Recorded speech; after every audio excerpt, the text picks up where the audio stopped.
In today's video, I'm going to teach you how to connect Google Forms to Google Sheets. If you're collecting survey responses, registrations, or feedback, linking your form to a spreadsheet is the easiest way to organize and analyze everything in one place. It only takes a moment, and once it's set up, every new response will flow into your sheet automatically. Start by opening your Google form in edit mode. You'll see tabs across the top for questions and responses. Switch over to the Responses tab.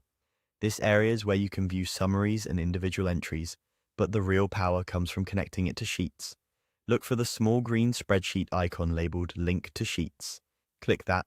A window will pop up asking whether you'd like to create a new spreadsheet or select an existing one. Choose what fits your workflow. If you're starting fresh, creating a new spreadsheet keeps things tidy and automatically names the file based on your form's title. If you already have a master spreadsheet where you collect multiple forms, select Existing and pick that file from your drive. When you link to an existing spreadsheet, the form will add a new tab inside that file so your data stays separate and organized.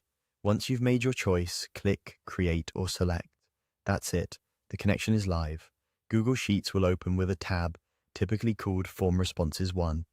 The first row contains column headers like timestamp and each of your question titles. Every time someone submits the form, a new row appears with their answers. You don't need to refresh or import anything. It updates in real time.